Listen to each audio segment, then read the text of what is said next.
Friends, welcome to my YouTube channel. ಇವತ್ತು ಶನಿವಾರದ ದಿನ ನಾನಿವತ್ತು ತಿಂಡಿಗೆ ಟೊಮೊಟೊ ಗೊಜ್ಜು ಮತ್ತು ಚಪಾತಿ ಮಾಡ್ಕೊಳ್ಳೋಣ ಅಂತ ಅಂದ್ಕೊಂಡೆ. ಸೊ ಅದಕ್ಕೆ ಇಲ್ಲಿ ಟೊಮೊಟೊ ಗೊಜ್ಜನ್ನ ಎಲ್ಲ ಕಟ್ ಮಾಡಿ ಇಟ್ಕೋತಾ ಇದ್ದೀನಿ. ಈ ನಡುವೆ ವೆದರ್ಗೋ ಏನಕ್ಕೋ ಗೊತ್ತಿಲ್ಲ, ಪ್ರತಿ ಒಂದು ಟೊಮ್ಯಾಟೊನೂ ಹಾಳಾಗಿರುತ್ತೆ. ಸೊ ಅದರಲ್ಲಿ ವೈಟ್ ಹುಳಗಳು ಜಾಸ್ತಿ ಬರ್ತಿದೆ. ನಾನು ಆಲ್ಮೋಸ್ಟ್ ಒಂದು 8 ಟೊಮೊಟೊ ತೊಗೊಂಡಿದ್ದೆ, ಅದರಲ್ಲಿ ಒಂದು 3 ಟೊಮ್ಯಾಟೊ ಹಾಳೇ ಆಗಿತ್ತು. ಸೊ ಅದನ್ನು ಬಿಸಾಕಿ ಸ್ವಲ್ಪ ಟೊಮೊಟೊ ಗೊಜ್ಜು ಇವತ್ತು ಕಡಿಮೆನೇ ಮಾಡ್ಕೋತಾ ಇದ್ದೀನಿ. ಹರಿಗೆ ತುಂಬ ಫೇವ್ರೇಟ್ ಅಂತಲೇ ಹೇಳ್ಬೋದು. ಇನ್ನು ಚಿನ್ನಿ ಇವತ್ತು ಬೇಗ ಎದ್ದು ಬಂದಿದ್ದಾನೆ. ಏನಕ್ಕೆ ಅಂದರೆ ನಿನ್ನೆಯಿಂದ ಅವರು ಸೈಕ್ಲಿಂಗ್ ಹೋಗ್ತಿದ್ದಾರೆ, ಅಪ್ಪ ಮಗ. ಸೊ ಅದಕ್ಕೋಸ್ಕರ ಇಲ್ಲಿ ಎದ್ದು ಬಂದಿದ್ದಾನೆ.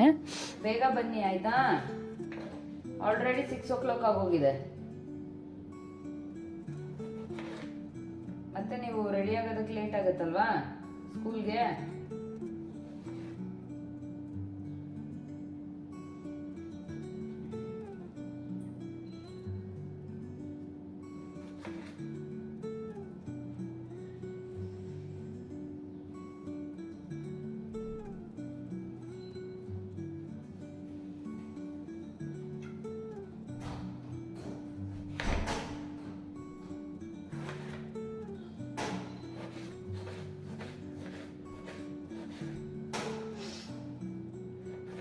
ಇದು ಬೆಂಡ್ ಮಾಡೋದು ಹೆಂಗೆ?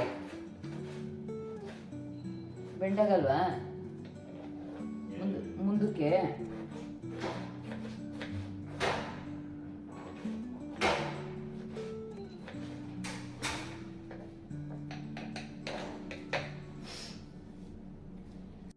ಇನ್ನು ಅವ್ರ ಜೊತೆ ಮಾತಾಡಿಕೊಂಡೆ ನಾನು ಟೊಮ್ಯಾಟೊ ಮತ್ತು ಈರುಳ್ಳಿ ಎಲ್ಲ ಕಟ್ ಮಾಡಿ ಇಲ್ಲಿ ರೆಡಿ ಮಾಡಿ ಇಟ್ಕೊಂಡಿದ್ದೀನಿ. ಹಾಗೆ ಅಲ್ಲಿ ಇನ್ನೊಂದು ಕಡೆ ನೋಡ್ಬೋದು, ಒಂದು ಕಡೆ ಹಾಲು ಕಾಯೋದಕ್ಕೆ ಇಟ್ಟಿದ್ದೀನಿ, ಹಾಗೆ ಇನ್ನೊಂದು ಕಡೆ ಬಾಣಲಿ ಕೂಡ ಕಾಯೋದಕ್ಕೆ ಇಟ್ಟಿದ್ದೀನಿ.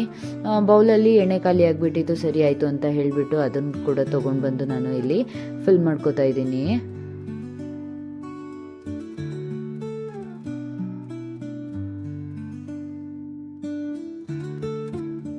ಇನ್ನು ಆಲ್ಮೋಸ್ಟ್ ಆಲ್ ಎಲ್ಲರಿಗೂ ಟೊಮೆಟೊ ಗೊಜ್ಜು ಈಸಿ ರೆಸಿಪಿ ಮಾಡೋದು ಗೊತ್ತೇ ಇರುತ್ತೆ. ಬಟ್ ನಾನಿವತ್ತು ನನ್ನ ವಿಡಿಯೋದಲ್ಲಿ ನಾನು ಹೇಗೆ ಟೊಮೆಟೊ ಗೊಜ್ಜು ಮಾಡ್ತೀನಿ ಅಂತ ಹೇಳಿ ಇಲ್ಲಿ ಶೇರ್ ಮಾಡ್ತಾ ಇದ್ದೀನಿ. ತುಂಬ ಸ್ಪೆಷಲ್ ಅಂತ ಏನಿಲ್ಲ, ಹಾಗೆ ಎಲ್ಲರೂ ಹೇಗೆ ಮಾಡ್ತಾರೋ ಹಾಗೆ ಮಾಡ್ತಾ ಇದ್ದೀನಿ. ಅದು ತುಂಬ ಜನಕ್ಕೆ ಗೊತ್ತಿರಲ್ಲ. ಸೊ ಅದಕ್ಕೋಸ್ಕರ ಇದನ್ನು ಶೂಟ್ ಮಾಡ್ಕೊಳ್ಳೋಣ ಅಂತ ಹೇಳಿ ನಾನು ಇವತ್ತು ಟೊಮೆಟೊ ಗೊಜ್ಜು ವಿಡಿಯೋ ಶೂಟ್ ಮಾಡ್ಕೊಂಡಿದ್ದೀನಿ. ಸೊ ಇಲ್ಲಿ ನಾನು ರೆಸಿಪಿ ಕೂಡ ಶೇರ್ ಮಾಡ್ತಾ ಇದ್ದೀನಿ.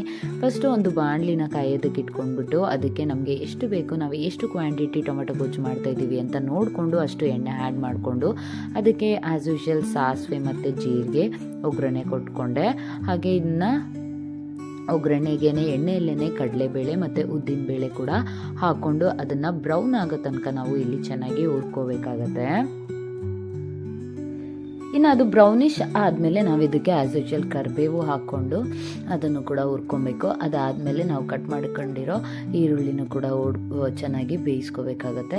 ನಾನು ಯೂಶಲಿ ಈರುಳ್ಳಿನ ತುಂಬ ಚಿಕ್ಕದಾಗಿ ಕಟ್ ಮಾಡ್ಕೋತೀನಿ, ಯಾಕಂದರೆ ಹರಿಗೆ ಈರುಳ್ಳಿ ಸಿಕ್ಕಿದ್ರೆ ಮಧ್ಯದಲ್ಲಿ ಅವ್ರಿಗೆ ಇಷ್ಟ ಆಗಲ್ಲ. ಸೊ ಅದಕ್ಕೋಸ್ಕರ ನಾನು ಈರುಳ್ಳಿನ ಸ್ವಲ್ಪ ಚಿಕ್ಕದಾಗೆ ಕಟ್ ಮಾಡಿ ಹಾಕ್ಕೋತೀನಿ. ಹಾಗೆ ಟೊಮೆಟೊ ಗೊಜ್ಜಿಗೆ ಈರುಳ್ಳಿ ಚಿಕ್ಕದಾಗಿದ್ದರೆ ಚೆನ್ನಾಗಿ ಕೂಡ ಇರುತ್ತೆ.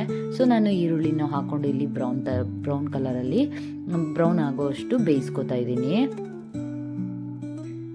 ಇದು ಬ್ರೌನ್ ಆಗೋಷ್ಟರಲ್ಲಿ ನಾನು ತುಂಬ ಅಕ್ಕಪಕ್ಕ ಕೆಲಸಗಳನ್ನ ಮಾಡ್ಕೋತಾ ಇರ್ತೀನಿ. ಹಾಗೆ ಇಲ್ಲಿ ಏನು ಮೇಲಿಂದ ಬಿದ್ದಂಗಾಯಿತು, ಸೊ ಅದನ್ನು ಕೂಡ ಕ್ಲೀನ್ ಮಾಡಿಕೊಂಡೆ. ಹಾಗೆ ಒಂದು ಕಡೆ ಹಾಲು ಕಾಯೋದಕ್ಕೆ ಇಟ್ಟಿದ್ದೀನಿ, ಇನ್ನೊಂದು ಕಡೆ ನೀರು ಕಾಯೋದಕ್ಕೆ ಇಟ್ಟಿದ್ದೀನಿ ಕೆಟಲಲ್ಲಿ.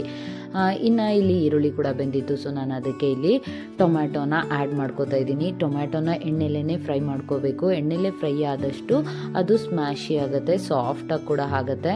ಸೊ ನಾನು ಇಲ್ಲಿ ಇದನ್ನು ಎಣ್ಣೆಲಿ ಈ ಥರ ಫ್ರೈ ಮಾಡ್ಕೋತಾ ಇದ್ದೀನಿ.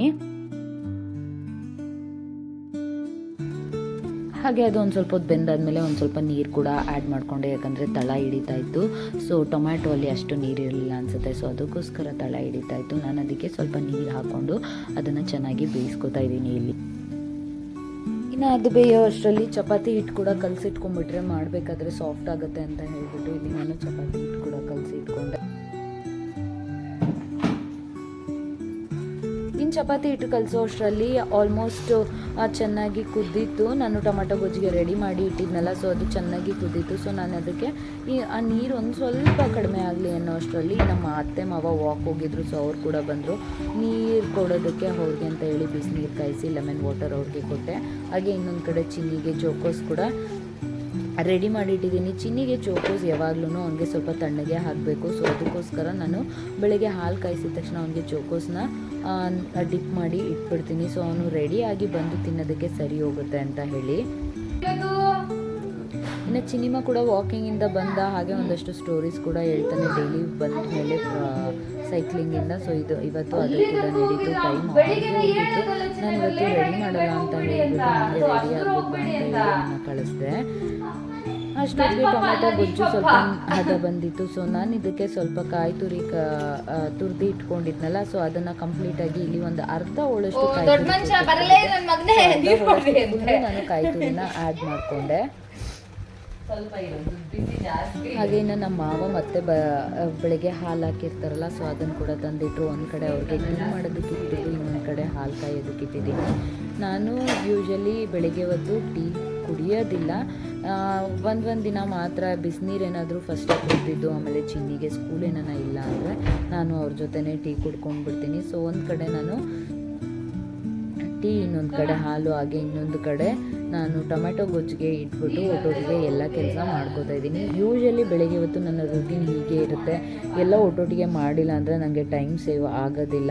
ಚಿನ್ನಿಗೆ 8 ಗಂಟೆಗೆ ಸ್ಕೂಲ್ಗೆ ಇರೋದ್ರಿಂದ ನಾನು 5:30ಗೆ ಎದ್ರೂ ಎಲ್ಲ ಒಟ್ಟೊಟ್ಟಿಗೆ ಮಾಡಿಕೊಂಡ್ರೆ ಮಾತ್ರನೇ ಕೆಲಸಗಳು ಮುಗಿಯುತ್ತೆ. ಇಲ್ಲ ಅಂದರೆ ಅವನಿಗೂ ರೆಡಿ ಮಾಡೋದಕ್ಕಾಗಲ್ಲ. ಈ ಕಡೆ ನಂದು ಕುಕ್ಕಿಂಗು ಕೆಲಸಗಳು ಅರ್ಧಂಬರ್ಧ ಆಗೋಗುತ್ತೆ. ಸೊ ಅದಕ್ಕೋಸ್ಕರ ನಾನು ಇಲ್ಲಿ ಎಲ್ಲ ಒಟ್ಟಿಗೆ ಮಾಡ್ಕೋತಾ ಇರ್ತೀನಿ.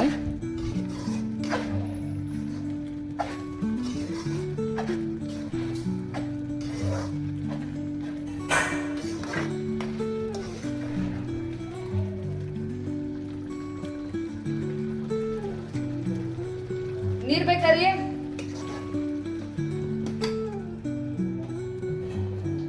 ಇದು ಸ್ಕೂಲ್ಗೆ ಲೇಟ್ ಆಗಲ್ಲ ಅಂತ ಇಬ್ರು ಇಷ್ಟ ಆರಾಮಾಗಿದ್ದೀರಾ?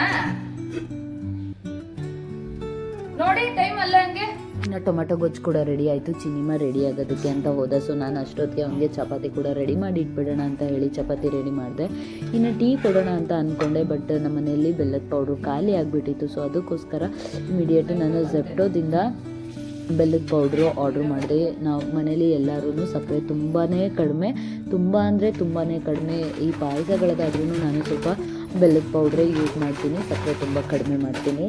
ಸೊ ಝೆಪ್ಟೋಯಿಂದ ಬೆಲ್ಲದ ಪೌಡ್ರು ಬಂದಿತ್ತು. ಸೊ ಅದನ್ನು ಕೂಡ ನಾನು ರಿಸೀವ್ ಮಾಡಿಕೊಂಡು ಅದನ್ನು ಬಾಕ್ಸಿಗೆ ಫಿಲ್ ಮಾಡಿ ಟೀ ಕೂಡ ಪ್ರಿಪೇರ್ ಮಾಡಿದೆ. ಅದ್ರ ಜೊತೆಗೆ ಚಪಾತಿ ಕೂಡ ನಾನು ಮಾಡ್ಕೋತಾ ಇದ್ದೆ.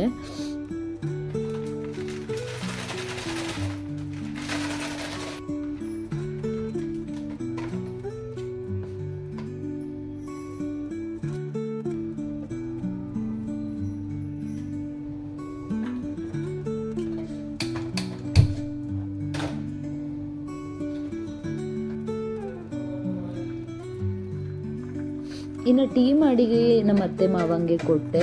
ಹಾಗೆ ಕೆಲಸದಾಂಡಿ ಕೂಡ ಇದ್ದರು, ಅವ್ರಿಗೂ ಕೂಡ ನಾನು ಮಾಡಿದ್ದೆ. ನಾನು ಆಮೇಲೆ ಕೊಡ್ಕೊಳ್ಳೋಣ ಅಂತ ಹೇಳಿ ಎಲ್ಲ ಕೆಲಸ ಮುಗಿಸಿ ಚಿನ್ನಿಗೆ ತಿನ್ಸೋದೊಂದು ಕೆಲಸ ಇರುತ್ತಲ್ಲ, ಸೊ ಎಲ್ಲ ಮುಗಿಸ್ಕೊಂಡ್ಮೇಲೆ ನಾನು ಕುಡಿಯೋಣ ಅಂತ ಹೇಳಿ ಅವ್ರ 3 ಜನಕ್ಕೆ ನಾನು ಟೀ ಮಾಡಿ ಕೊಟ್ಟೆ. ಹಾಗೆ ಇವತ್ತು ಚಿನ್ನಿನ ಮಧ್ಯಾಹ್ನ ಸ್ಕೂಲಿಂದ ಕರ್ಕೊಂಬರ್ಬೇಕಾದ್ರೆ ನನ್ನ ಹಬ್ಬಗಳಿಗೆ ಅಂತ ತೊಗೊಂಡಿದ್ದು ಸ್ಯಾರಿ ವರ್ಕ್ ಮಾಡಿಸ್ಬೇಕಿತ್ತು. ಲಾಸ್ಟ್ ಮೂಮೆಂಟಲ್ಲಿ ಸ್ಯಾರಿ ತೊಗೊಂಡಿದ್ದೀನಿ ಈ ಸತಿ. ಸೊ ಮಾಡಿಕೊಡ್ತಾರೋ ಇಲ್ವೋ ಅನ್ನೋ ಡೌಟ್ ಮೇಲೇ ಹೋಗಿದ್ದೆ. ತುಂಬ ರಿಕ್ವೆಸ್ಟ್ ಮಾಡ್ಕೊಂಡ್ಮೇಲೆ ಅಂಕಲು ಸರಿ ಆಯ್ತಮ್ಮ ಇದೊಂದು ಮಾಡ್ಕೊಡ್ತೀನಿ, ಎಲ್ಲನೂ ಮಾಡ್ಕೊಡೋಕ್ಕಾಗಲ್ಲ ಅಂತ ಹೇಳಿದ್ರು. ಸರಿ ಆಯಿತು ಇದಾದರೂ ಮಾಡಿಕೊಡಿ ಅಂತ ಹೇಳಿಬಿಟ್ಟು ಒಂದು ಸ್ಯಾರಿ ಅವ್ರಿಗೆ ಕೊಟ್ಟು ಬರ್ತದೆ. ಇವತ್ತು ನಾನು ಚಿನ್ನಿಮ ಮಾಡ್ತೀನಿ. ಸೊ ಅದಕ್ಕೋಸ್ಕರ ಹೋಟೆಲಲ್ಲೇ ಊಟ ಮುಗಿಸ್ಕೊಂಡು ಹೋಗ್ಬಿಡೋಣ. ಇನ್ನು ಸಂಜೆ ಅವನ್ನ ಕ್ಲಾಸಿಗೆ ಕರ್ಕೊಂಡು ಹೋಗಬೇಕು ಅಂತ ಹೇಳಿ ಹೋಟೆಲಲ್ಲಿ ಒಂದು ದೋಸೆ ಮತ್ತು ವೆಜಿಟೇಬಲ್ ಬಿರಿಯಾನಿ ತೊಗೊಂಡು ತಿಂದ್ಕೊಂಡು ಬಂದ್ವಿ. ಇನ್ನು ಇವತ್ತು ನನ್ನ ತಂಗಿ ಕೂಡ ಕ್ಲಾಸ್ ಹತ್ರ ಬರ್ತೀನಿ ಅಂತ ಹೇಳಿದ್ಲು. ಸೊ ಅವಳನ್ನ ಕರ್ಕೊಂಡು ಬರೋಣ ಅಂತ ಹೇಳಿ ಅವ್ರ ಮನೆ ಹತ್ರ ಹೋಗಿದ್ವಿ. ಸೊ ನಾವು ಅಲ್ಲಿಂದನೇ ಆಟೋ ಬುಕ್ ಮಾಡಿಕೊಂಡು ಕ್ಲಾಸಿಗೆ ರೀಚ್ ಆದ್ವಿ. ಸ್ಟಾರ್ಟಿಂಗಲ್ಲಿ ಮಕ್ಕಳು ಆಟೋದಲ್ಲಿ ಕುತ್ಕೊಂಡಾಗ ಚೇಷ್ಟೆ ಮಾಡ್ತಾಯಿದ್ರು, ಬಟ್ ಅದು ತೂಗ್ತಾ ಇರೋ ಥರ ಕಾಣಿಸ್ತಿತ್ತೇನೋ ಗೊತ್ತಿಲ್ಲ, ಅದಕ್ಕೆ ಹಾಗೆ ನಿದ್ದೆ ಕೂಡ ಮಾಡಿದ್ರು. ಸ್ವಲ್ಪ ಫ್ರೆಶ್ ಅಪ್ ಆದ್ರು ಅಂತಾನೆ ಹೇಳ್ಬೋದು. ಬಿದ್ದತ್ತು ಬಂಗಾರ ಕಲ್ಲಿದೆ ಹಿಂದೆ.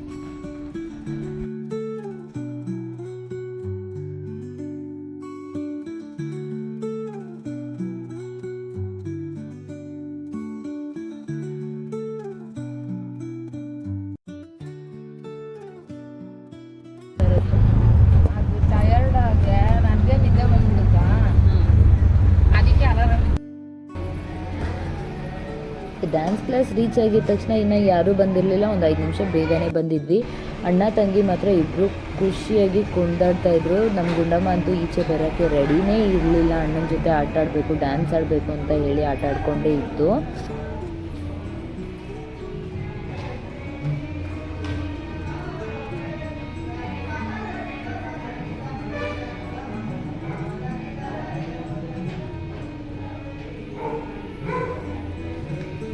ಡ್ಯಾನ್ಸ್ ಡ್ಯಾನ್ಸ್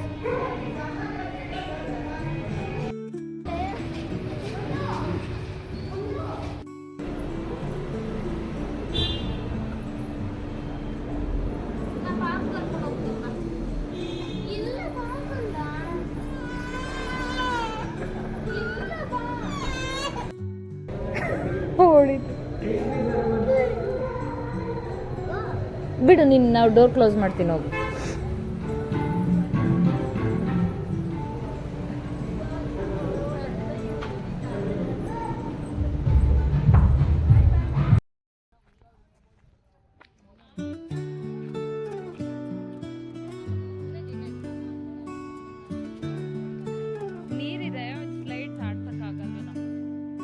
ಹಾಗೋ ಈಗೋ ಕನ್ವಿನ್ಸ್ ಮಾಡಿ ನಾನು ಡ್ಯಾನ್ಸ್ ಕ್ಲಾಸಿಂದ ಈಚೆ ಕರ್ಕೊಂಡು ಬಂದು ಪಕ್ಕದಲ್ಲೇ ಇದ್ದಿದ್ದ ಪಾರ್ಕ್ ಅಲ್ಲಿ ಆಟ ಆಡಿಸ್ತಿದ್ದೆ. ಇನ್ನ ಸಿನಿಮಾ ಕ್ಲಾಸ್ ಮುಗಿದ್ಮೇಲೆನು ಆಟಾಡ್ಕೊಳ್ಳಿ ಅಂತ ಹೇಳಿ ಒಂದ್ ಅರ್ಧ ಗಂಟೆ ಪಾರ್ಕ್ ಅಲ್ಲಿ ಆಟ ಆಡಿಸ್ಕೊಂಡು, ಹಾಗೆ ಅಲ್ಲೇ ಒಂದು ಹತ್ರದಲ್ಲಿ ಬೇಕರಿ ಇತ್ತು. ಸರಿ ಮಕ್ಳಿಗೆ ಏನಾದ್ರು ಅಂತ ಹೇಳ್ಬಿಟ್ಟು ಒಬ್ರು ಕೇಕ್ ತಗೊಂಡು, ಇನ್ನೊಬ್ರು ಡೋನಟ್ ತಗೊಂಡು, ತಿನ್ಕೊಂಡು ನಾವು ವಾಪಸ್ ಮನೆಗೆ ಬಂದ್ವಿ. ಫಾಸ್ಟ್ ಫಾಸ್ಟ್ ಅಣ್ಣನ್ನು ಕರ್ಕೊಂಡ್ ಬರೋಣ. ಎಲ್ಲಿ ಅಣ್ಣ? ಡ್ಯಾನ್ಸ್ ಹೋಯ್ತದೆ. ಸರಿ ಕರ್ಕೊಂಡ್ ಬರೋಣ ಬಾ, ಜೈ ಮಾಡಿ ಅಣ್ಣನ್ ಕರ್ಕೊಂಡ್ ಬರೋಣ. ಹಾ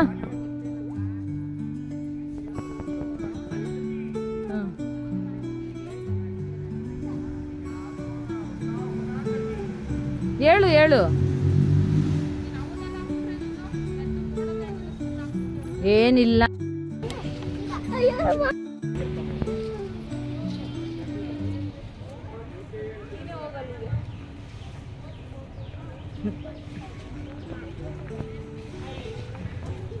ಚಿನ್ನಿ ಇಲ್ಲೇ ಬನ್ನಿ, ಚಿನ್ನಿ ಇಲ್ಲಿ ಬನ್ನಿ.